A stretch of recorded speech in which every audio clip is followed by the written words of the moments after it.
po si Rhonda. Ay, Rhonda. Anong problema? Bawal kayo magtabi ng anak mo. Yan na naman anak. Ayun si Sacha. Ang kanyang anak na maldita. Rhonda. Gwapo talaga ni Rhonda. Rhonda, anong problema? Ha? Anong problema? Ano inisip mo? Ha? Diyan ka lang? Kakainin. Inisip mo kung anong kakainin mo? Daming ay, sorry. Sabi, nananahim. Ay, shh! Ikaw talaga. Katingin na nga maldita niyang anak. Ikaw, nag-ano lang yung nanay mo, maldita ka na. Wag bad, ha? Wag bad. Ay. Talaga. Hoy. Football pa. Football ka pa. Ano ba yung ginagawa mo? Puro kalat na. Ay, tulog ka ng maldita. Ay. Ano ba yung tatawag mo? Ba't ka pa maldita? Lahat na lang. Yan ang maldita niyang anak. Si Sacha. Hoy, wag kang tatalon kung ayaw mo.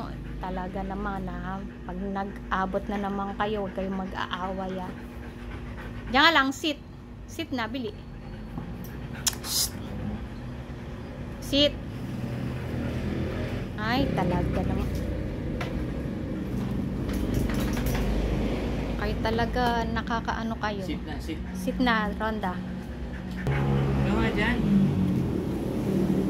Nakakaano. Ito, tapang din ito.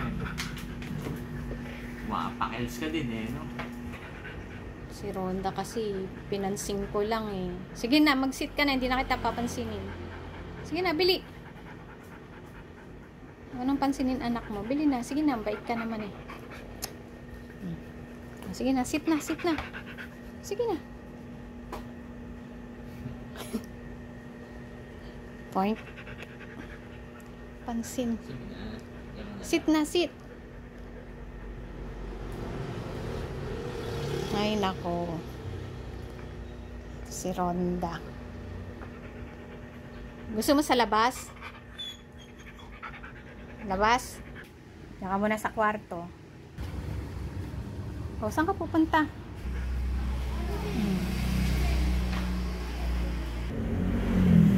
Rhonda kulit. Bakit? Ano? Anong gusto? Ha? Da. Anong gusto?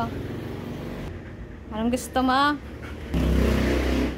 Ikot ng ikot. Nagugutom ka na ba? Ha?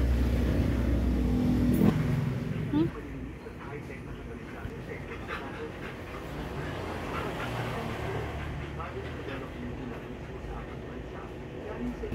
Da.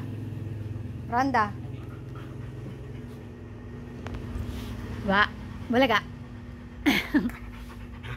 Ano? Ano? Ha? Diyan ka na nga.